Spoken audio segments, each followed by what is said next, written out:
Hello guys, जय Hind. Study education 85 के online platform पर आपका स्वागत एवं अभिनंदन करते हैं। तो आज एक नया वीडियो फिर आपके सामने लेकर प्रस्तुत हो चुके हैं। एसएससी सीजीएल एग्जाम 2023 से संबंधित 23 मार्च सन 2023 को जो भी क्वेश्चन पूछे गए हैं उसका पूरा एनालिसिस और 24 मार्च 2023 से संबंधित एक्स्ट्रा फैक्ट आपके सामने लेकर प्रस्तुत हो चुके हैं। यदि चैनल को सब्सक्राइब न किए तो सब्सक्राइब कर लें, क्योंकि आप सब्सक्राइब करेंगे तभी हमारे द्वारा अपलोड की गई प्रत्येक वीडियो की नोटिफिकेशन आप तक आसानी से पहुंच पाएगी। और वीडियो को शेयर करें ताकि आपके दोस्तों को भी इसका लाभ मिल सके। तो जैसे जो क्वेश्चन पूछे गए हैं उसका एक ब्यौरा आपको दिखा देते हैं। जैसे क्या क्वेश्चन पूछा गया, खेलो यूथ का चौथा संस्करण कहाँ हुआ? पूर्वी घाट की सबसे ऊंची चोटी कौन सी है? तैरता हुआ झील कहाँ से है? प्लासी का युद्ध कब हुआ? मराठा साम्राज्य का संस्थापक किसे माना जाता है? बालू द्वारा निर्मित स्तूप को क्या कहते हैं? हजारी प्रसाद चौरसिया किस वाद्य से संबंधित है? अंतर्राष्ट्रीय महिला दिवस कब मनाया जाता है? कैक का वर्णन किस अनुच्छेद में? रजिया सुल्तान की मृत्यु कब हुई? बेरिंग जल संधि कहाँ है? भारतीय राष्ट्रीय कांग्रेस का प्रथम अधिवेशन कहाँ हुआ था? तो इस तरीके से बहुत सारे क्वेश्चन आपसे पूछे गए हैं। इस तरीके से पीडीएफ बना है, आप इसको एक झलक देख सकते हैं। तो चलिए कक्षा को प्रारंभ करते हैं। तो ध्यान से देखिए, पहला क्वेश्चन आपकी स्क्रीन पर आ चुका है। क्या दिया गया है? एरा ऑफ डार्कनेस पुस्तक किसने लिखा? एरा ऑफ डार्कनेस पुस्तक किसने लिखा? तो इस प्रश्न का सही उत्तर क्या हो जाएगा? शशि थरूर। एक फेमस व्यक्ति हैं, शशि थरूर ने इस पुस्तक को लिखा है। चलिए इनसे संबंधित कुछ अन्य बुकें हैं जो कि आपको दिखा देते हैं। आपकी परीक्षा के दृष्टि से काफ़ी महत्वपूर्ण है। इसको देखने के बाद ही आप परीक्षा में जाएंगे। जैसे अगली बुक शशि थरूर ने क्या लिखा? प्राइड। क्या है इनकी? प्राइड। अगली बुक इनकी स्ट्रगल ऑफ इंडिया सोल।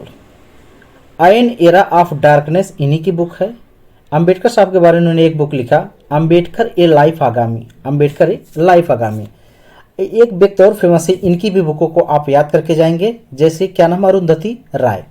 तो इनसे संबंधित परीक्षा में बार बार क्वेश्चन पूछे जाते हैं। इनकी फेमस बुक है the God of small thing. The God of small thing. इसी बुक के लिए इनको मैन बुकर पुरस्कार मिला था 1997 के दशक में, आपको याद रखना है। अगली इनकी बुक है आज़ादी। नेक्स्ट बुक इन्होंने लिखा the ministerial of utmost happiness, the hanging of Afzal Guru, power politics, the cost of living, the end of imagination, walk talk, my seditious heart, a ordinary person guide who empire. इस तरीके से इन्होंने बहुत सारी book लिखा। ध्यान रखिए दोस्तों, अपनी तैयारी को अच्छा आयाम देने के लिए पूरा ध्यान से क्लास को देखें और हो सके तो जो बहुत ज़्यादा इंपॉर्टेंट है उसका नोट्स बनाएं और उसको काफ़ी अच्छी तरीके से रिवाइज करके फिर अगले शिफ्ट में जाएंगे। और जिसका शिफ्ट अभी बाकी है, काफ़ी लेट है, उनके लिए तो यह क्लास एकदम रामबाण होने वाली है। विधिवत देखें और विधिवत नोट्स बनाएं और उसका बार बार रिवीजन करें। आशा दिलाते हैं कि हमारे इस क्लास से बहुत सारे क्वेश्चन आपके परीक्षा में आसानी से फंसने वाले हैं। तो चलिए नेक्स्ट क्वेश्चन की तरफ आपको लेकर चलते हैं। ध्यान से देखिए, राष्ट्रमंडल खेल 2022 का आयोजन कहाँ हुआ? राष्ट्रमंडल खेल 2022 का आयोजन कहाँ हुआ? तो इस प्रश्न का सही उत्तर क्या हो जाएगा? वर्किंघम। कहाँ हुआ दोस्तों? वर्किंघम। याद रखना है, वर्किंघम में हुआ।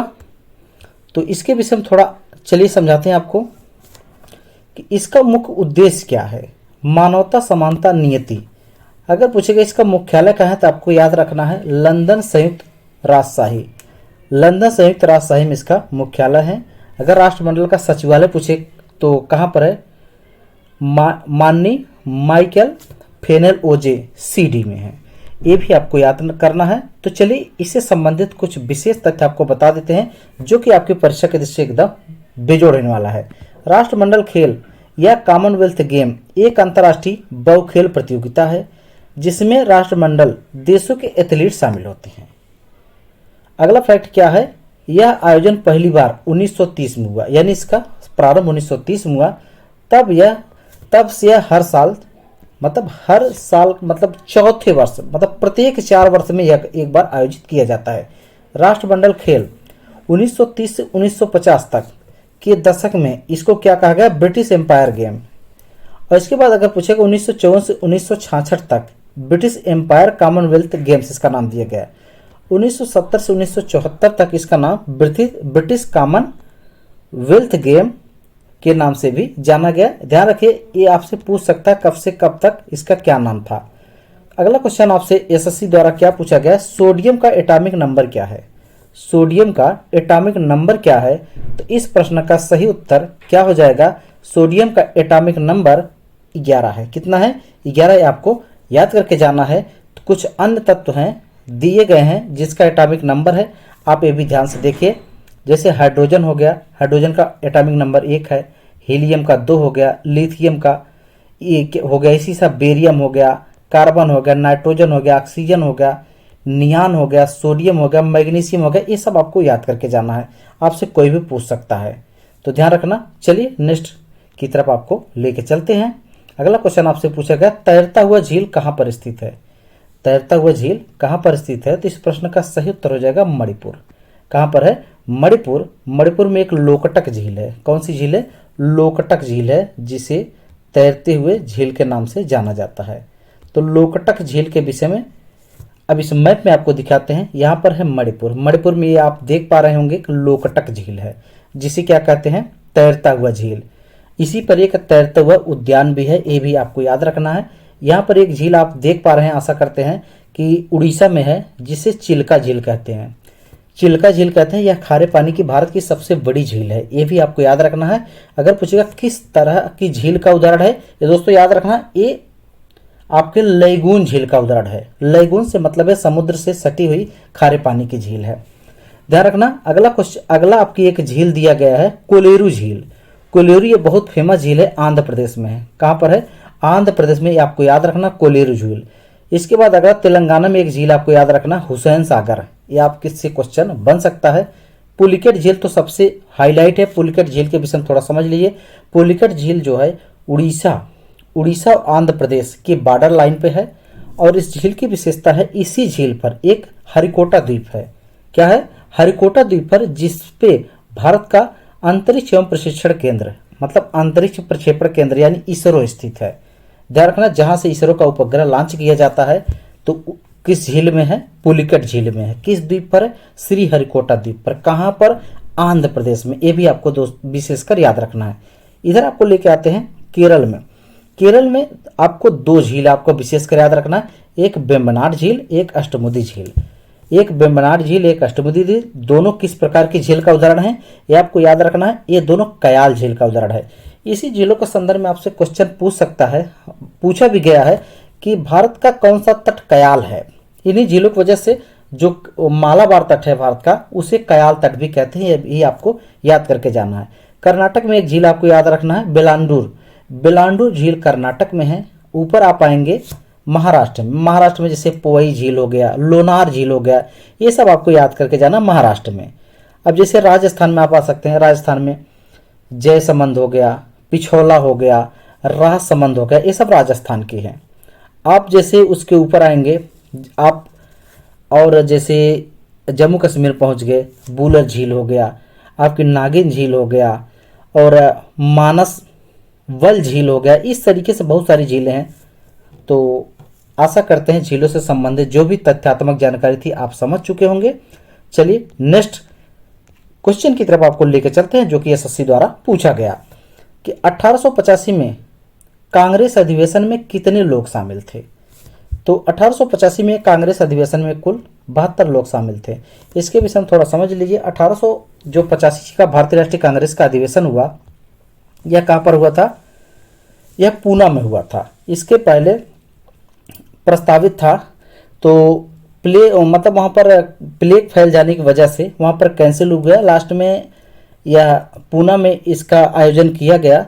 तो यहाँ पहले पूना में प्रस्तावित था, बाद में वहाँ से हटाकर मुंबई में किया गया। संस्कृत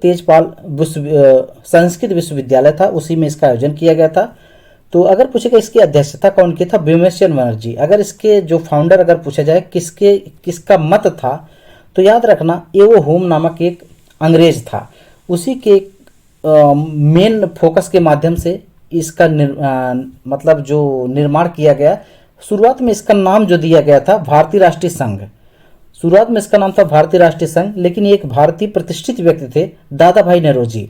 जिनके नाम से, जिनके वजह से इसका नाम भारतीय राष्ट्रीय कांग्रेस पड़ गया। यानी भारतीय राष्ट्रीय कांग्रेस अगर नामकरण किसके द्वारा दिया गया तो आपको याद रखना दोस्तों, दादा भाई नौरोजी के द्वारा। तो कुछ अधिवेशन और उससे संबंधित अध्यक्ष हैं, ये भी आपको याद रखना है। यहाँ से क्वेश्चन आपके परीक्षा में बार बार पूछे जा रहे हैं। जैसे 1885 में पहला हुआ था मुंबई में अध्यक्ष व्योमेश चंद्र बनर्जी, कभी कभी WC बनर्जी लिख देता है, कभी कभी व्योमेश चंद्र बनर्जी, दोनों आपको याद रखना है। 1886 में दूसरा होता है कलकत्ता में दादा भाई नौरोजी, और 1887 में तीसरा होता है मद्रास में, इसके अध्यक्ष थे बदरुद्दीन तैयब। 1888 में कहाँ हुआ था, इलाहाबाद में जॉर्ज यूले। यहाँ से क्वेश्चन बन सकता है प्रथम अंग्रेज भारतीय राष्ट्रीय कांग्रेस के अध्यक्ष कौन थे, तो जॉर्ज यूले याद रखना। अगर प्रथम मुस्लिम अध्यक्ष पूछे तो आप याद रखना कौन थे, बदरुद्दीन तैयब। अगर पूछेगा प्रथम गैर कांग्रेसी अध्यक्ष कौन थे, दादा भाई नौरोजी। ये चारों क्वेश्चन आपको विशेष कर याद रखना है, यहाँ से क्वेश्चन आपके बनते हैं। 1889 में अगला 5वां अधिवेशन कहाँ होता है, मुंबई में, अध्यक्ष कौन थे, विलियम वेडरबर्न। तो याद रखना 5 एकदम क्रम से याद रखना, यहाँ से आपके क्वेश्चन बन सकते हैं। इस टेबल को ध्यान से देखकर बाकी आप इसका अध्ययन कर सकते हैं। चलिए कुछ और जो विशेष फैक्ट उसको बता देते हैं। जैसे कलकत्ता में अधिवेशन हुआ था 1917 में, कौन अध्यक्ष बनी थी, एनी बेसेंट। यहाँ से क्वेश्चन बन सकता है कि प्रथम भारतीय राष्ट्रीय कांग्रेस की महिला अध्यक्ष कौन थी, तो याद रखना एनी बेसेंट। कब बनी थी, 1917 में। कहाँ पर अधिवेशन हुआ था, कलकत्ता में। अगर आपसे अगला क्वेश्चन आपसे पूछ दे कि प्रथम भारतीय महिला जो भारतीय राष्ट्रीय कांग्रेस के अध्यक्ष रही, तो आपको याद रखना 1925 में। कब, 1925 में कानपुर में हुआ था। तो कौन थी वो महिला, सरोजिनी नायडू। ये भी आपको दोस्तों याद रखना है।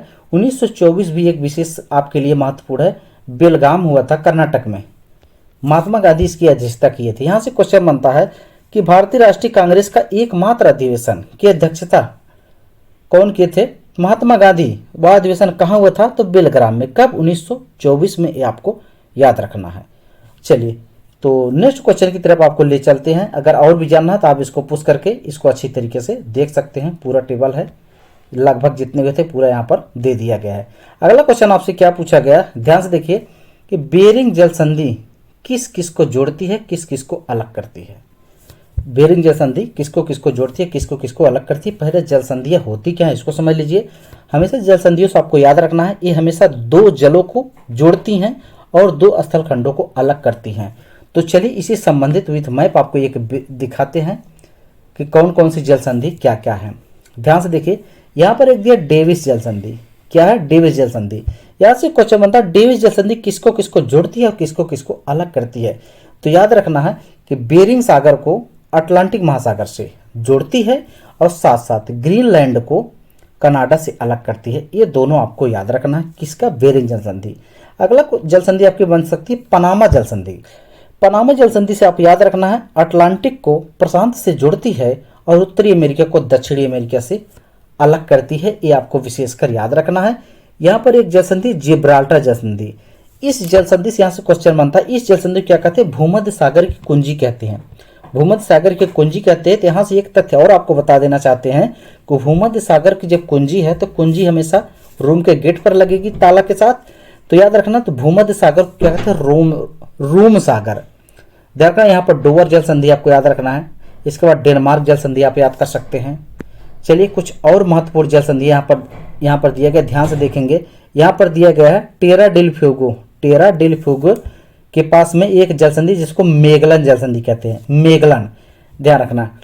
इसके बाद आप आएंगे यहाँ पर देखें मोजाम्बिक जल संधि है, जो कि क्या है, किसको करती है, मोजाम्बिक यानी मोजाम्बिक से मेडागास्कर को अलग करती है। बाबा अलमंडेव याद रखना है, एशिया को अफ्रीका से यह कह सकते हैं, या आप कह सकते हैं यहाँ पर सुंडा जल संधि है। और इसके बाद आप सबसे इंपॉर्टेंट है मलक्का जल संधि, मलेशिया को इंडोनेशिया से अलग करती है। पाक जल संधि भारत को श्रीलंका से अलग करती है। यहाँ पर टारस आप याद रखना, टारस क्या है, पापुआ न्यू गिनी को ऑस्ट्रेलिया से। यहाँ पर वास जल संधि है, ऑस्ट्रेलिया को तस्मानिया से अलग करती है। यहाँ पे कुक जल संधि, कौन सी है, कुक जल संधि, बहुत हाईलाइट है, याद रखना। ये न्यूजीलैंड को उत्तरी द्वीप को दक्षिणी द्वीप से अलग करती है। सबसे अभी जो आपसे क्वेश्चन पूछेगा उसके विषय में देख लीजिए। यहाँ पर एक जल संधि आपकी दी गई है, कौन सी है, बेरिंग जल संधि। बेरिंग जल संधि का काम क्या है, यह उत्तरी सागर को प्रशांत महासागर से जोड़ती है और साथ साथ याद रखना है यह रूस को उत्तरी अमेरिका से अलग करती है। रूस को उत्तरी अमेरिका से अलग करती है। तो जल संधियों से संबंधित जो भी तथ्य थे आपको इस वीडियो के माध्यम से प्रोवाइड करा दिए। तो चलिए नेक्स्ट क्वेश्चन एसएससी द्वारा आपसे क्या पूछा गया वो भी विशेषकर ध्यान दीजिए कि 2014 में भारत रत्न किस खिलाड़ी को मिला। 2014 में भारत रत्न किस खिलाड़ी को मिला? तो सुप्रतिष्ठित व्यक्ति का नाम है जिसे क्रिकेट में भगवान के रूप में जाना जाता है, सचिन तेंदुलकर। किसको? सचिन तेंदुलकर को मिला। ध्यान रखना। तो चलिए इसके विषय में कुछ अन्य तथ्यात्मक जानकारी आपको बताते हैं कि भारत रत्न भारत का सर्वोच्च नागरिक सम्मान है। यह सम्मान राष्ट्रीय सेवा के लिए दिया जाता है। इन सेवाओं में कला, जैसे कला में निपुण, साहित्य में निपुण, विज्ञान में निपुण, सार्वजनिक सेवा में निपुण या खेल में निपुण। इस सम्मान की स्थापना अगर पूछे तो 2 जनवरी 1854 को हुआ था।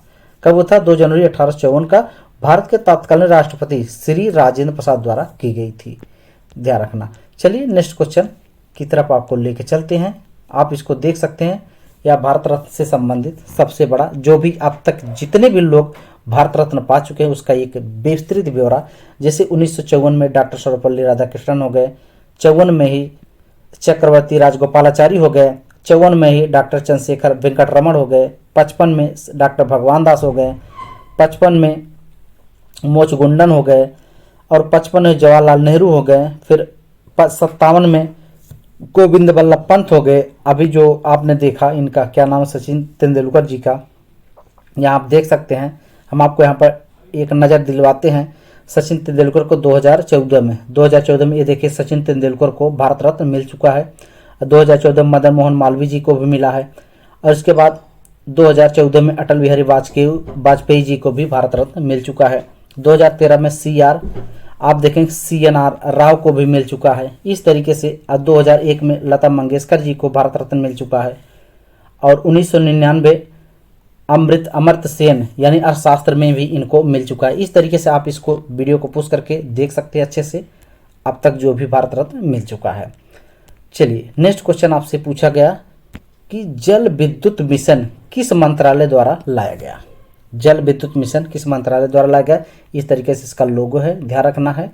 तो इसके विषय में ध्यान से देखिए किस मंत्रालय द्वारा लाया गया। यहाँ पर इसके विषय में आपको बताते हैं। ग्रामीण विकास मंत्रालय ने किसी गांव में चयनित कुओं के जल स्तर का पता लगाने के लिए देश भर में उपयोग के लिए यह जल दूत यानी जल दूत एक ऐप लॉन्च किया है ग्रामीण विकास मंत्रालय ने।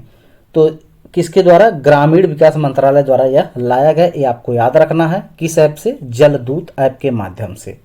चलिए अगला क्वेश्चन आपसे क्या पूछा गया, बहुत हाईलाइट क्वेश्चन है। कैग किस अनुच्छेद में है? तो कैग का वर्णन किस अनुच्छेद में है? तो आपको याद रखना है 148। किस में है? 148। अगर वर्तमान में कैग पूछे कौन है? गिरीश चंद्र मुर्मू। ये ध्यान रखिए कब से बने हैं? 8 अगस्त 2020 से बने हुए हैं। तो इनका नामांकन करता प्रधानमंत्री के द्वारा किया जाता है। अगर पूछे इनकी नियुक्ति कौन करता है? भारत के राष्ट्रपति द्वारा। इनका समय 6 वर्ष या 65 वर्ष होना चाहिए। अगर अन्य जानकारी के संदर्भ में आप देखेंगे उत्तराधिकारी, तो जैसे इनका उत्तराधिकारी कौन हो सकता है? उप नियंत्रक एवं महालेखा परीक्षा। इनका वेतन से क्वेश्चन बनता है कि लगभग कितना इनका वेतन होता है? 2.5 लाख पर मंथ, या अगर डॉलर में आप कहेंगे तो $3650 समथिंग इनका होता है।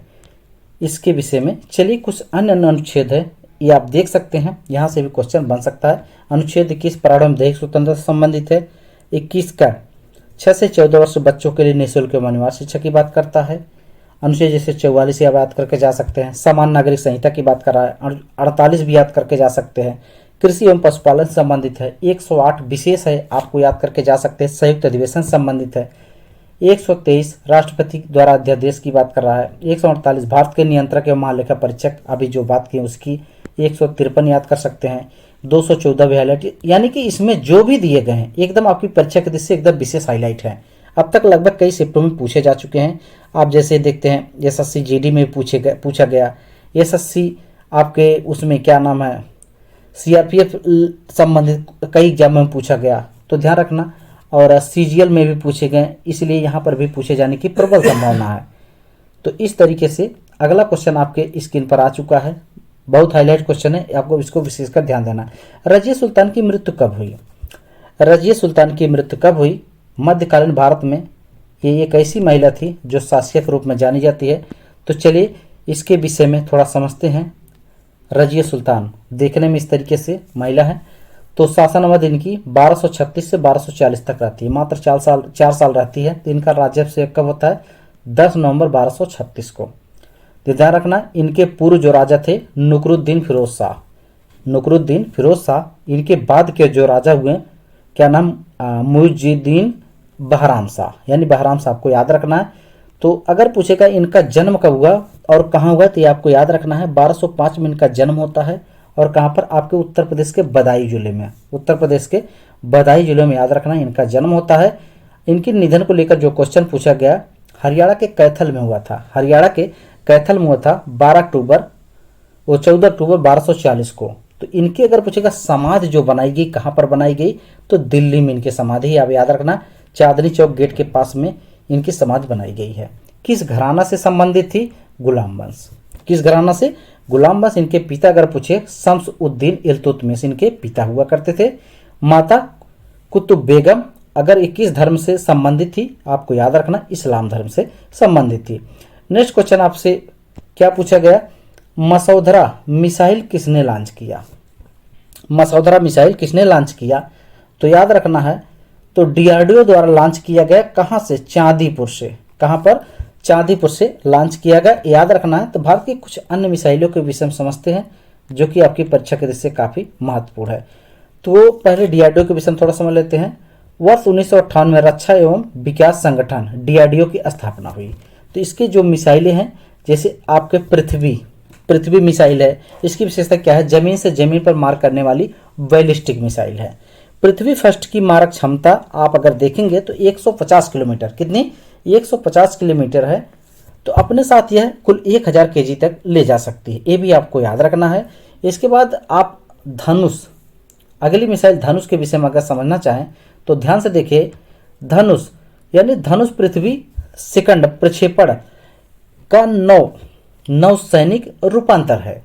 इसकी मारक क्षमता कितनी है? 350 किलोमीटर, ये भी आपको याद रखना। अगली मिसाइल आप आकाश से याद रख सकते हैं। आकाश का काम क्या है? जमीन से हवा में मार करने वाली है। यही पूछता है कौन मिसाइल हवा से हवा में मार करने वाली, जमीन से जमीन पर मार करने वाली मिसाइल है, सतह से सतह में मार करने वाली मिसाइल कौन सी? यहाँ से बहुत सारे क्वेश्चन बनते हैं, याद रखना। आप किसके विषय में? पृथ्वी के विषय में जान गए, धनुष के विषय में जान गए, आकाश के विषय में जान गए। इसके बाद आगे नाग के विषय में समझ लीजिए। नाग मिसाइल, नाग टैंक रोधी निर्देशित प्रक्षेपास्त्र है। इसकी मारक क्षमता कितनी है? 4 किलोमीटर, आपको याद रखना। कितनी? 4 किलोमीटर। इसका नाम है दागो और भूल जाओ, यानी यह किस सिद्धांत पर काम करती है? दागो और भूल जाओ, इसलिए इसका उपनाम भी दागो और भूल जाओ। अगली मिसाइल आपकी है ब्रह्मोस्त्र। तो इस मिसाइल का जो निर्माण किया गया भारत और रूस के संयुक्त सहयोग से किया गया, ये आपको याद रखना है। तो चलिए नेक्स्ट क्वेश्चन आपसे क्या पूछेगा? संविधान की 7वीं अनुसूची क्या है? संविधान की 7वीं अनुसूची क्या है? तो उत्तर आपका होगा संविधान 7वीं सूची यानी विषय से संबंधित है कि भारत के जैसे संघ सूची में कितने विषय है, राज्य सूची में कितने विषय हैं, समवर्ती सूची में कितने विषय है, यह कौन अनुसूची बात करती है? 7वीं अनुसूची। थोड़ा इसके विषय में यहाँ पर एक विस्तृत ब्यौरा देख सकते हैं, तो ध्यान से देखिए। तो संघ सूची में, संघ सूची से मतलब है इसमें जो नया कानून बना सकती है केवल संघ बना सकती है। इसमें कहें जैसे विदेशी मामले हो गए, रेडियो टेलीविजन हो गया, डाक या बचत हो गया, शेयर बाजार हो गया, बैंकिंग, बीमा, रक्षा, रेलवे, जनगणना, निगम कर, ये सब किससे संबंधित है? संघ सूची के विषय में। इन सारे विषयों में सिर्फ केंद्र सरकार कानून या अधिनियम बना सकती है, इसमें राज्य सरकार कुछ नहीं कर सकती। अगला कहेंगे राज्य सूची का विषय। तो राज्य सूची में वर्तमान में इसमें एक चीज और नोट कर सकते हैं, इसमें कुल कितने विषय हैं? 100 विषय हैं करंट में संघ सूची में। और राज्य सूची में अगर आपसे पूछे तो कुल 61 विषय हैं। इसमें राज्य सरकार जो भी है अधिनियम बना सकती है, जैसे आप ले सकते हैं पुलिस हो गया, लोक व्यवस्था हो गया, आप लोक स्वास्थ्य स्वच्छता भी हो सकता है, भूमि सुधार हो सकता है, प्रति व्यक्ति कर हो सकता है, कृषि जैसे गैस हो गया, निखात निधि हो गया, रेलवे पुलिस हो गया, पंचायती राज हो गया, कारागार हो गया, ये सब किससे संबंधित है? राज्य सूची के विषय में। अब सबसे हाईलाइट है समवर्ती सूची। इसमें केंद्र और राज्य दोनों अधिनियम ला सकती है, कानून बना सकती है।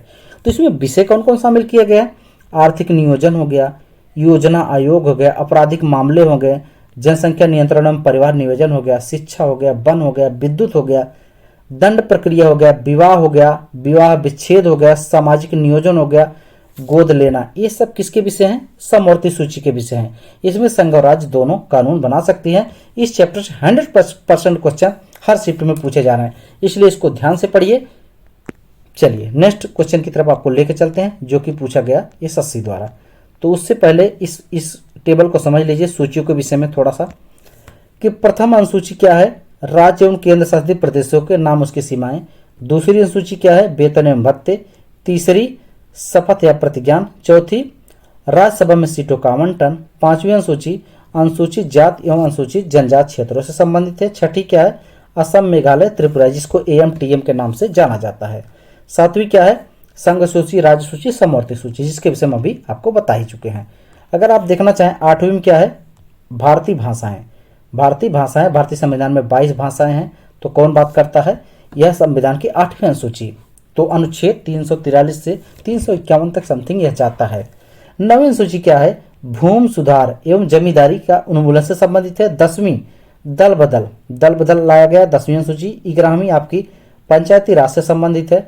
12वीं किससे? नगर पालिका से संबंधित है। ये आपको याद रखना, बहुत बार पूछा जा चुका है। चलिए नेक्स्ट क्वेश्चन की तरफ आपको लेकर चलते हैं, जो कि एसएससी द्वारा पूछा गया। खेलो यूथ इंडिया गेम का चौथा संस्करण कहाँ हुआ? तो आपका उत्तर हो जाएगा मध्य प्रदेश। कहां पर हो जाएगा? मध्य प्रदेश, आपको याद रखना है। तो चलिए इसके विषय में समझते हैं। मध्य प्रदेश में खेलो इंडिया यूथ गेम्स के चौथे संस्करण का आयोजन किया जाएगा। इन खेलों का आयोजन 30 जनवरी से 11 फरवरी 2023 तक किया जाएगा, यानी हो चुका है, जिसमें देश के 6000 से ज्यादा खिलाड़ी हिस्सा ले रहे हैं। मध्य प्रदेश के 8 शहरों में इसका आयोजन किया गया। ध्यान रखना, यह आपसे पूछा गया। अगर इसका लोगो हिसाब से आप देख सकते हैं, इसका लोगो भी है। चलिए आपको नेक्स्ट क्वेश्चन की तरफ लेकर चलते हैं, जो कि एसएससी द्वारा पूछा गया। मराठा साम्राज्य का संस्थापक किसे कहा जाता है? मराठा साम्राज्य का संस्थापक किसे कहा जाता है? तो आपका सही उत्तर हो जाएगा शिवाजी। मराठा साम्राज्य का शिवाजी कहा जाता है। शिवाजी जन्म 1627 में होता है। कब होता है? 1627 में, और मृत्यु इनका लगभग 1680 में। 1627 में इनका जन्म होता है, 1680 में इनको मृत्यु हो जाती है।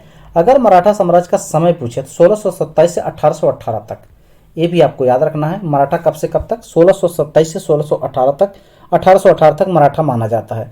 तो इसमें शिवाजी मराठा साम्राज्य के संस्थापक माने जाते हैं। अगर मराठा साम्राज्य का वास्तविक संस्थापक अगर आपसे पूछ ले तो कौन? बालाजी विश्वनाथ को माना जाता है। ये आपको याद रखना है। दूसरे संस्थापक बालाजी विश्वनाथ को माना जाता है। तो शिवाजी संबंधित बहुत सारे क्वेश्चन हैं, जैसे शिवाजी ने क्या किया था? सूरत को 2 बार लूटा था, एक बार 64 में, एक बार 70 में। और क्या नाम है, अफजल खां से भी संघर्ष हुआ था इनका, क्या नाम, शिवाजी से। और आप देखेंगे कुछ अन्य जानकारी के संदर्भ में। चलिए आपको अन्य बताते हैं। शिवाजी के मंत्रिपरिषद कैसी व्यवस्था थी? अष्टप्रधान व्यवस्था थी, यानी 8 प्रकार के इनके पास मंत्री थे जो कि पूरे शासन को देख रेख कर रहे थे। अष्टप्रधान जैसे पेशवा हो गया, कौन हो सकता है? पेशवा जो सबसे हाईलाइट था। पेशवा के बाद आप चिटनीस था, क्या था? जैसे चिटनीस हो सकता है। चिटनीस क्या था? पत्राचार विभाग, चिटनीस यानी चिट्ठी। और इसके बाद वाकन बीस था। वाकन बीस क्या कह सकते हैं? वाकन बीस यानी गुप्तचर विभाग से संबंधित था वाकन बीस। इस तरीके से आप आएंगे, जैसे आप पंडित राव भी हो गया, यहाँ पर बहुत सारे थे, 8 प्रकार के थे, तो जिसमें ये सब बहुत हाईलाइट है, याद रखना। इसके बाद अगर पूछे अमात्य, एक और याद रखना, अमात्य बहुत महत्वपूर्ण है। अमात्य किससे? जो इस समय फाइनेंशियल मिनिस्टर है उससे संबंधित था, अर्थ मंत्री। तो अष्टप्रधान व्यवस्था किसके पास थी? शिवाजी के पास। मराठा शिक्षा का मैग्ना कार्टा किसे कहा जाता है? तो दिल्ली की एक संधि हुई थी जिसे मराठा का मैग्ना कार्टा कहा जाता है। पेशवा पद का प्रारंभ शिवाजी ने किया था, लेकिन पेशवा पद को वंशानुगत करने वाले कौन थे? तो याद रखना, साहूजी महाराज थे। तो इस टेबल को एक बार फिर से ध्यान से देखिए। तो भोसले वंश, शिवाजी किस वंश थे? भोसले वंश। तो जिसमें मालोजी के बाद आते हैं, क्या नाम है, यानी बालाजी राज भोसले। इनके 2 बच्चे थे, मालोजी राजे और उसके बाद बिठोजी राजे। तो बिठोजी राजे के लड़का था शरीफजी राजे। इसके बाद मालोजी के पुत्र थे, क्या नाम है, साफाजी राजे। इसके बाद संभाजी राजे आते हैं, फिर क्या नाम है, बैंकोजी राजे। इस तरीके से पूरा वंशज चलता है। तो ये टेबल आप चाहे तो वीडियो को पुश करके अच्छे से देख सकते हैं। चलिए नेक्स्ट क्वेश्चन आपसे क्या पूछा गया, तो इसके विषय में थोड़ा 2-3 पॉइंट और नोट कर सकते हैं आप चाहें तो। प्रथम पेशा भी बता ही चुके हैं। विश्व, ध्यान रखना, अगला सर्वाधिक, अगला क्वेश्चन आपके स्क्रीन पर आ चुका है। सर्वाधिक टीन उत्पादक महाद्वीप कौन सा है? सर्वाधिक टीन उत्पादक महाद्वीप कौन सा? एशिया। कौन सा दोस्तों? एशिया आपको याद रखना है। चलिए मैप में दिखा देते हैं एशिया है कहाँ। तो आप आशा करते हैं ये देख रहे होंगे, यहाँ से लेकर जो हम यहाँ पर इंडिकेट करने का प्रयास कर रहे हैं, ये पूरा का पूरा एक एशिया महाद्वीप है, जो कि विश्व का सबसे बड़ा महाद्वीप है। क्षेत्रफल में भी सबसे बड़ा है और जनसंख्या में भी सबसे बड़ा महाद्वीप है। अगर पूछेगा एशिया महाद्वीप कुल लगभग कितने महाद्वीपों से सीमा शेयर करता है, तो आप एक याद रखते हैं, यहाँ पे देख सकते हैं यूरोप हो गया, आप इधर देख रहे हैं अफ्रीका हो गया जलीय सीमा के माध्यम से, इधर ऑस्ट्रेलिया हो गया और उधर उत्तरी अमेरिका, लगभग ये 4 महाद्वीपों से सीमा शेयर करता है। तो एशिया के दृष्टिकोण से समझ लीजिए, एशिया का सबसे ऊंचा बिंदु अगर पूछे तो आपको याद रखना माउंट एवरेस्ट है, जो कि नेपाल में सागर माता के नाम से जाना जाता है। एशिया का जो सबसे ऊंचा बिंदु है किस पर? पर्वत श्रेणी पर है, तो आपको याद रखना हिमालय पर्वत श्रेणी। कौन सी दोस्तों? हिमालय पर्वत श्रेणी है। और सबसे बड़ी खासियत है कि जो एशिया का सबसे ऊंचा बिंदु है वही पूरे विश्व का भी सबसे ऊंचा बिंदु है, ये भी आपको याद रखना। एशिया, और अगर पूछ ले एशिया और यूरोप के बीच सीमा का निर्धारण करने वाले कौन कौन से हैं, आप यूराल पर्वत याद सकते हैं, यूराल नदी याद रख सकते हैं, कैस्पियन सागर हो गया, काला सागर हो गया, इसके बाद क्या है भूमध्य सागर। एक किसके सीमा का निर्धारण करते हैं? एशिया और यूरोप का। अगर आप देखेंगे एशिया और अफ्रीका के बीच में अगर सीमा का निर्धारण आपको करना होगा तो क्या कहेंगे? सुएज नहर हो गया, सुएज नहर हो गया, लाल सागर हो गया, इसके बाद बाबा अलमंडे जल संधि, इसके माध्यम से यह इससे अलग होता है। इस तरीके से आप याद रखते हैं। और अगर आपसे पूछ दे कि उत्तरी अमेरिका के किस माध्यम से अलग होता है, अभी एक जल संधि इसके पहले बता चुके हैं, बेरिंग जल संधि। बेरिंग जल संधि के माध्यम से यह उत्तरी अमेरिका से अलग होता है, ये आपको याद रखना। अन्य महाद्वीपों के संदर्भ में आप देखेंगे दक्षिण अमेरिका है, इसके बाद ये उत्तरी अमेरिका है, इसके बीच में भी एक जल संधि के विषय में चर्चा कर चुके हैं। दक्षिण अमेरिका का सर्वोच्च बिंदु आपसे पूछ ले तो माउंट क्या है? माउंट एकांकागुआ आपको याद रखना है। यहाँ पर इसकी सबसे लंबी चोटी अगर पूछ ले उत्तरी अमेरिका की तो क्या याद रखना है, ये आप हमके कमेंट्स में हमें बताएंगे। चलिए नेक्स्ट क्वेश्चन की तरफ आपको लेके चलते हैं। नेक्स्ट क्वेश्चन आपसे पूछा गया, अंतर्राष्ट्रीय महिला दिवस कब मनाया जाता है? अंतर्राष्ट्रीय महिला दिवस कब मनाया जाता है? तो इस प्रश्न का सही उत्तर क्या हो जाएगा? 8 मार्च। क्या हो जाएगा? 8 मार्च अंतर्राष्ट्रीय महिला दिवस मनाया जाता है, ये आपको विशेषकर याद रखने हैं। कितना है? 8 मार्च। तो चलिए नेक्स्ट पॉइंट की तरफ आपको लेके चलते हैं, विशेषकर ध्यान से देखिए। आपका अभी इसका उत्तर बता चुके हैं, थोड़ा इस टेबल को ध्यान से देखिए अन्य दिवसों के विषय में जहां से अगले शिफ्ट के लिए क्वेश्चन बन सकते हैं। तो 4 जनवरी ब्रेल दिवस यानी ब्रेल लिप के मुख्य कौन थे? लुईस ब्रेल थी। अगर ब्रेल लिप पूछे कितने डाट होते थे या अंधों से संबंधित है, इसमें कुल 6 डाट होते हैं। इतने कितने 6 डाट होते हैं, विशेषकर आपको याद रखना है, अंधों से संबंधित है। 9 जनवरी को प्रवासी भारतीय दिवस, 9 जनवरी को जिस दिन गांधी जी अफ्रीका से वापस आए थे, ये भी आपको याद रखने सी बात है। 10 जनवरी को विश्व हिंदी दिवस, 12 जनवरी के राष्ट्रीय युवा दिवस स्वामी विवेकानंद के जन्मदिन के अवसर पर मनाया जाता है।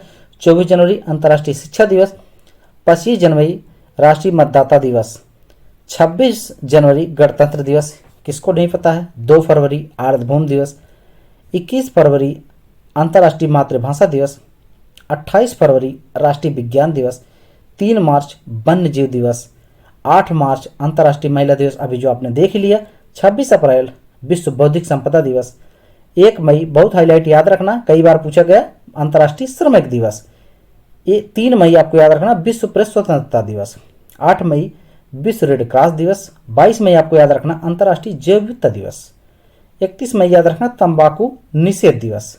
जून में कुछ याद रखना है, जैसे 5 जून पर्यावरण दिवस। हाँ, पर्यावरण से ध्यान रखना, पर्यावरण दिवस की बात किस सम्मेलन की गई? स्टॉकहोम सम्मेलन, जो कि 1972 में आयोजन हुआ था। तो पहली बार पर्यावरण दिवस पूछेगा कब मनाया गया, तो 1973 में जो संगठन थे उनके माध्यम से। लेकिन अगर विश्व लेवल पर पूछ दे पहली बार पर्यावरण दिवस कब मनाया गया, तो दोस्तों याद रखना 1974 में फर्स्ट टाइम पर्यावरण दिवस मनाया गया। तो चलिए नेक्स्ट क्वेश्चन देखते हैं। 7 जून विश्व खाद्य सुरक्षा दिवस, 12 जून विश्व बाल श्रम निषेध दिवस, 20 जून हाईलाइट है विश्व शरणार्थी दिवस, 21 जून अंतर्राष्ट्रीय योग दिवस, 29 जून राष्ट्रीय सांख्यिकी दिवस, ये भी आपको विशेषकर याद रखना है। थोड़ा जुलाई से संबंधित है, देख लीजिए। जुलाई में 1 जुलाई चिकित्सा दिवस, 11 जुलाई जनसंख्या दिवस, बहुत हाईलाइट है, कई बार पूछा गया, विशेषकर ध्यान रखना। 29 जुलाई बाघ दिवस, और 29 अगस्त याद रखना है, ये बहुत बार पूछा गया, अंतर्राष्ट्रीय खेल दिवस। अंतर्राष्ट्रीय खेल दिवस ये बहुत महत्वपूर्ण है, और 12 अगस्त भी आप याद रख सकते हैं, अंतर्राष्ट्रीय युवा दिवस से संबंधित है। चलिए नेक्स्ट क्वेश्चन की तरफ आपको लेकर चलते हैं, जो कि आपसे पूछा गया। क्या पूछा गया, ध्यान से देखिए। प्लासी का युद्ध कब हुआ? प्लासी का युद्ध कब हुआ? प्लासी के युद्ध के विषय में यहाँ पर आपको विधिवत समझाएंगे, थोड़ा हमारे साथ बने रहें। तो प्लासी के संबंधित पहले बंगाल के नवाबों को विषय समझ लीजिए। तो नवाब पद अगर पूछेगा सृजन किसके माध्यम से किया गया? नवाब पद का सृजन मुगलों के माध्यम से किया गया। तो ध्यान रखना, पहले नवाब कौन बनाए गए? मुर्शीद कुली खां। मुर्शीद कुली खां को मुगलों द्वारा नियुक्त किया गया। ये पूरे तरीके से काफी बड़े सूबे के एक शासक हुआ करते थे। तो मुर्शीद कुली खां के बाद एक व्यक्ति आते हैं, क्या नाम उनका? सुजाउद्दीन, जो कि इन्हीं के वंश से संबंधित थे। सुजाउद्दीन अपने समय में एक ऐसी गलती करते हैं कि बिहार का सूबेदार अलवर्दी खां को नियुक्त कर देते हैं, और अल्प समय में मरने की वजह से इनका छोटा पुत्र सरफराज इनकी जगह पर आ जाता है, सुजाउद्दीन की जगह। सुजाउद्दीन की जगह जब सरफराज आ जाता है तो उन सरफराज छोटा था, जिसका फायदा अलवर्दी खां उठाने का भरपूर प्रयास किया, और मौका मिलने पर इनकी सरफराज की हत्या करके अगला शासक बन गया अलवर्दी खां। अलवर्दी खां से आप याद रखना, अलवर्दी खां की 3 पुत्रियां थी। अलवर्दी खां की कुल 3 पुत्रियां थी, जिसमें सबसे छोटी पुत्री का लड़का था सिराजुद्दौला। तो अगला शासक जो बनता है सिराजुद्दौला का शासक बनता है। जो ध्यान रखना, सिराजुद्दौला से बहुत सारे फैक्ट बनते हैं। सिराजुद्दौला से एक अलीनगर की संधि होती है। अलीनगर संधि होने का कारण है कि इसके समय एक ब्लैक होल की घटना होती है। कब? 1756 में एक ब्लैक होल की घटना होती है। ब्लैक होल की घटना के संदर्भ में कहता क्या है कि लगभग 14/10 का कमरा होता है, उसमें 146 अंग्रेजों को, ध्यान समझिए, 146 अंग्रेजों को एकदम पूरा उसमें भर देता है। सुबह जब उस कमरे का गेट खोला गया तो उसमें मात्र 23 लोग जिंदा बचे थे। उसमें एक था पेंसीटाट। तो वह ये कहानी जाकर किसको? लॉर्ड क्लाइव को बताता है। लॉर्ड क्लाइव को बताता है तो लॉर्ड क्लाइव आता है, चालाकी भरे उद्देश्य से इनसे संधि करता है। किससे? सिराजुद्दौला से। कौन सी संधि करता है? अलीनगर की संधि। तो अलीनगर की संधि 9 फरवरी 1757 को हुआ था। अब विशेषकर ध्यान रखना, अलीनगर की संधि के माध्यम से इनकी गृह स्थिति को जान लेता है कि क्या क्या अपवाद हैं। तो बाकी जो इनके विरोध में सबको अपनी तरफ मिलाकर युद्ध की घोषणा कर देता है। तो प्लासी यानी बंगाल के क्षेत्र में प्लासी हुआ करता था, उसी के क्षेत्र में एक युद्ध की घोषणा करता है, जो 23 जून 1757 को दोनों के मध्य में एक घमासान युद्ध होता है, जिसमें मारा जाता है कौन सा? सिराजुद्दौला मारा जाता है, और बंगाल पर किसका अधिकार हो जाता है? किसका हो जाता है? प्लासी, क्या नाम इसका? इसको कह सकते हैं लॉर्ड क्लाइव का। तो इसके बाद लॉर्ड क्लाइव द्वारा अगला नवाब किसको नियुक्त कर दिया जाता है? मीर जाफर को। मीर जाफर एकदम अंग्रेजों का कठपुतली हुआ करता था। इसके समय 1760 की क्रांति से संबंधित यहाँ पर तथ्य पूछ सकता है आपसे। इसके बाद मीर कासिम बहुत पढ़ा लिखा व्यक्ति था। मीर कासिम काफी पढ़ा लिखा व्यक्ति था, ध्यान रखना।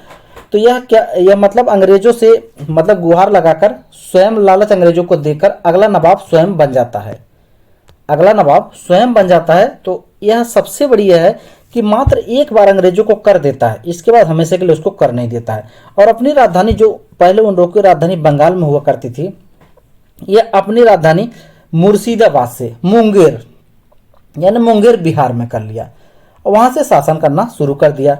इसके बाद अब अंग्रेजों से देखा नहीं गया, जब टैक्स नहीं दे रहा था, अंग्रेज इसके खिलाफ चक्रव्यूह रचना शुरू किए। तो यह भी अपने समय में एक कांड इसके समय बहुत फेमस है, पटना कांड।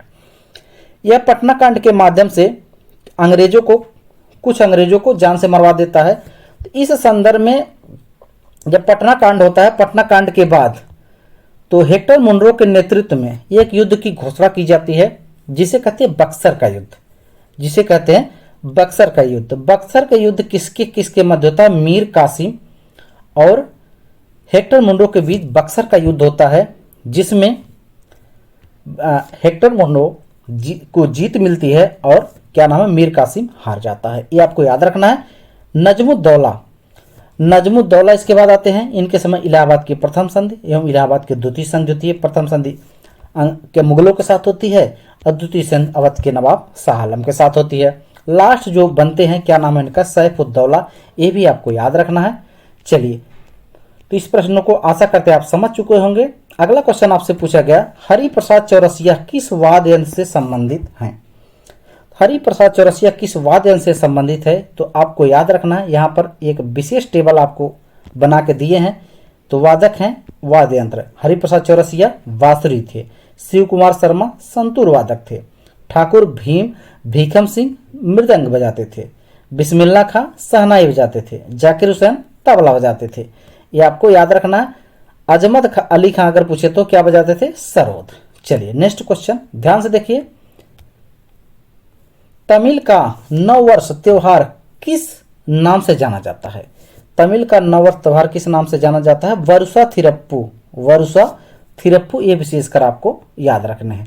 तो कुछ अन्य त्योहार हैं कि जैसे केरल का ओणम, तमिलनाडु का पोंगल, छत्तीसगढ़ का हरेली, खजुराहो का, मध्य प्रदेश का खजुराहो, उत्तराखंड का हरेला हो गया, असम का माजुली हो गया, उड़ीसा का नुआखाई त्योहार हो गया, जम्मू कश्मीर का पुष्कर त्योहार हो गया, झारखंड का सरहुल हो गया और नागालैंड का हार्नबिल हो गया। ये सब भी आप परीक्षा में देखकर जा सकते हैं।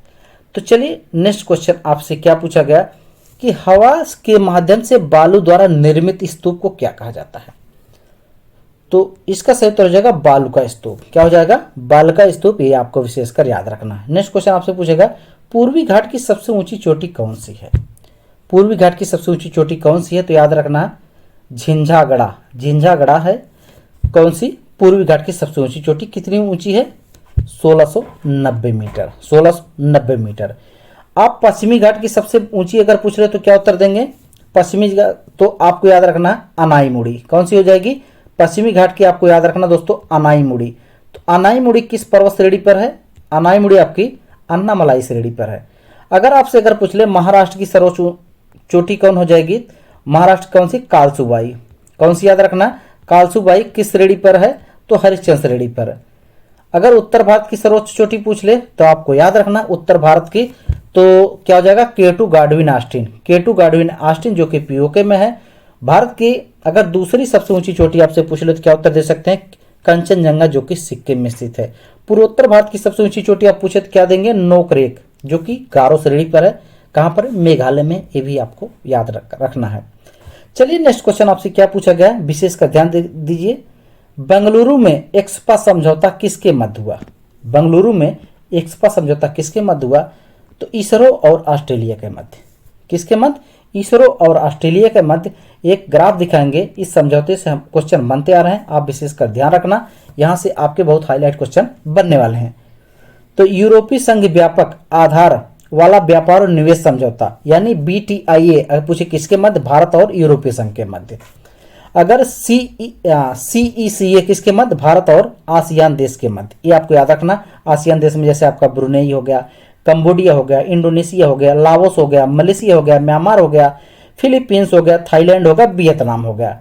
ध्यान रखना, क्लास में बोरियत तो कुछ महसूस हो रही है क्योंकि जीएस से संबंधित क्लास है, लेकिन आपको यदि अपनी तैयारी को आगे ले जाना है तो थोड़े तरीके से आपको सर्वाइव करना ही पड़ेगा, क्योंकि आपकी परीक्षा के दृष्टि से एकदम विशेष कंटेंट है, यहाँ से आप इधर उधर नहीं कर सकते। तो चलिए अगला आप अगर पूछ ले CEPA समझौता किसके मध्य हुआ, भारत और श्रीलंका के मध्य। CEPA एक समझौता हुआ भारत और थाईलैंड के मध्य, ये आपको याद रखना है। अगर पूछ दे EFTA यानी BTIA किसके मध्य हुआ, भारत और, जैसे भारत और हो गया आइसलैंड, नॉर्वे और उसके बाद स्विट्जरलैंड के मध्य।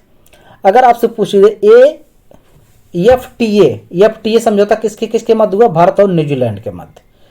और उसके बाद FTA एक और हुआ भारत और इजराइल के मध्य। याद रखना है कि CECA अगर पूछ ले तो भारत और सिंगापुर के मध्य, ये आपको याद रखना है। बाकी अन्य के लिए आप वीडियो को पूछ के अच्छे से देख सकते हैं और इन सबको तैयार कर सकते हैं। चलिए नेक्स्ट क्वेश्चन क्या आपसे पूछा गया, बहुत हाईलाइट क्वेश्चन पूछा कि भारत का दूसरा सर्वोच्च व्यक्ति कौन है। भारत का दूसरा सर्वोच्च व्यक्ति कौन है, तो याद रखना कौन हो जाएंगे, उपराष्ट्रपति। यहाँ से क्वेश्चन अच्छे को नहीं पता है, हो सकता है आपको पता हो, नहीं तो हम आशा करते हैं बहुत सारे लोगों को नहीं पता होगा। तो प्रथम व्यक्ति राष्ट्रपति, दूसरा व्यक्ति उपराष्ट्रपति, तीसरा व्यक्ति प्रधानमंत्री, चौथा व्यक्ति गवर्नर, पांचवा व्यक्ति पूर्व राष्ट्रपति और छठा व्यक्ति अगर पूछे तो सुप्रीम कोर्ट का न्यायाधीश। याद रखना, यहाँ से आपसे क्वेश्चन नेक्स्ट में पूछ सकता है। तो अगला क्वेश्चन आपसे क्या पूछेगा, पूर्वी घाट की सबसे ऊंची चोटी कौन सी है? पूर्वी घाट की सबसे ऊंची चोटी कौन सी है, इसके विषय में भी थोड़ी देर पहले बता ही चुके हैं, तो इस पर समय वेस्ट नहीं करेंगे। चलिए तो नेक्स्ट क्वेश्चन की तरफ आपको लेके चलते हैं। नेक्स्ट क्वेश्चन क्या पूछा गया, 9th आयुर्वेद कांग्रेस 2022 की संयुक्त बैठक कहाँ हुई? तो इसका सही उत्तर हो जाएगा गोवा। ये है क्या, इसके विषय में ध्यान समझिए। केंद्रीय आयुष मंत्री सर्बानंद सोनोवाल ने 13 अक्टूबर 2022 को पणजी में 9वीं विश्व आयुर्वेद कांग्रेस यानी WAC और आरोग्य एक्सपो के लिए कर्टन रेजर एक छोटा सा आयोजन जो बड़े आयोजन से पहले होती है। आयुष मंत्रालय द्वारा हर साल 23 अक्टूबर को धन्वंतरी जयंती पर आयुर्वेद दिवस मनाया जाता है। तो अन्य जानकारी ध्यान देखिए, इस वर्ष के उत्सव का आदर्श वाक्य क्या था, हर दिन हर घर आयुर्वेद, यानी हर दिन हर घर आयुर्वेद इसका आदर्श वाक्य था। तो अन्य देखिए कि अखिल भारतीय आयुर्वेद संस्थान कहाँ पर है, नई दिल्ली में, ये भी आपको याद रखना है। और इस कार्यक्रम के कार्यान्वयन के लिए कौन सी एजेंसी है, नोडल एजेंसी, ये विशेषकर आपको याद रखना है। इस अवसर पर गोवा के मुख्यमंत्री प्रमोद सावंत ने कहा कि गोवा कई पहलों के आधार पर एक प्रमुख आयुर्वेद और हेल्थ टूरिज्म सेंटर बनने की योजना बना जा रहा है। नेक्स्ट क्वेश्चन आपसे क्या पूछा गया, ध्यान से देखिए कि तांबा और जस्ता के संयोग से क्या बनता है? क्या हो जाएगा, पीतल। क्या हो जाएगा, पीतल। ये आपको याद रखना है। कुछ अन्य मिश्र धातु हैं, ध्यान रखिए। लोहा और कार्बन के संयोग से स्टील बनता है, तांबा और टिन के संयोग से कांस्य बनता है, तांबा और जिंक के संयोग से पीतल बनता है, लेड और टिन के संयोग से सोल्डर बनता है। ये भी आपको विशेषकर याद रखना है। चलिए तो वीडियो को इसी पर रोकेंगे। थोड़ी गलती से बोल दिए, तो चलिए ध्यान से देखिए। कुछ और क्वेश्चन आपसे पूछा गया, 2022 का नोबल पुरस्कार भौतिकी के क्षेत्र में किसे दिया गया? तो उत्तर क्या हो जाएगा, ध्यान से देखिए। तो उत्तर हो जाएगा उत्तर हो जाएगा जॉन क्लासर। ये भी हैं, एंटोन जिलिंगर भी हैं। ये दोनों व्यक्ति हैं जो भी ऑप्शन में दिया गया, यानी इनके अनुसार दिया गया ऑप्शन में था क्लोजर थे। अगर पूछेगा, आपसे पूछ सकता है कि साहित्य में नोबेल पुरस्कार 2022 किसे मिला? एनी अर्नाक से याद रखना है। भौतिकी में एलन इम्पैक्ट बता ही दिए। और आपसे अगर पूछेगा शरीर विज्ञान यानी औषधि में अगर पूछे, स्वांतो पेम्बो को मिला। और अन्य देख लीजिए ध्यान से, यहाँ से क्वेश्चन आपसे बन सकता है। रसायन शास्त्र में कैरोलिन को मिला, रसायन शास्त्र में कार्ल फेरी को भी मिला, रसायन क्षेत्र में मार्टिन पी मेंडल को भी मिला। और आपसे आर्थिक विज्ञान में अगर पूछे, फिलिप एच डिब्बिंग को मिला। और अन्य देख सकते हैं ध्यान से, यहाँ से बन सकता है आपका। और आर्थिक विज्ञान में किसको मिला? डगलस डायमंड को मिला। आर्थिक विज्ञान में वेन एस बर्नाक्की को भी मिला नोबेल पुरस्कार। नेक्स्ट क्वेश्चन आपसे क्या पूछा गया, ध्यान से देखिए। भूकंपी तरंगे कौन कौन सी होती हैं? तो भूकंपी तरंगे 3 प्रकार की होती हैं, पी तरंगे, यस तरंगे, यल तरंगे। इन तीनों तरंगों से क्वेश्चन पूछा गया, तो अगले शिफ्ट में भी पूरी तरीके से पूछे जाने की संभावना। जैसे पी तरंगे क्या है, यह सबसे तीव्र गति करने वाली तरंग है। इसका औसत वेग कितना होता है? 7.8 किमी प्रति सेकंड।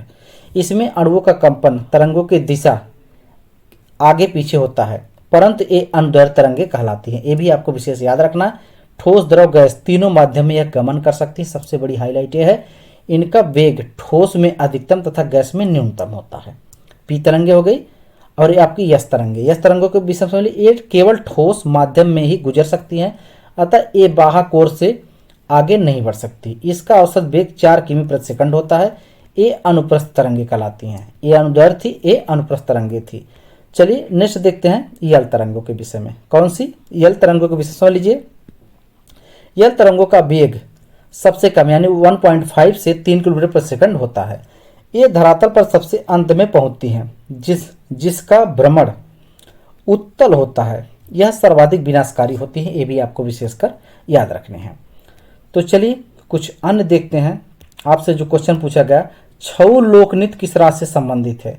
छऊ लोकनृत्य किस राज्य से संबंधित है? तो आपका उत्तर होगा झारखंड। क्या हो जाएगा दोस्तों? झारखंड। आपको याद रखना है। तो चलिए कुछ अन्य समझिए। पंजाब से कौन है? भांगड़ा हो गया, गिद्धा हो गया, धामन हो गया, नकुला हो गया।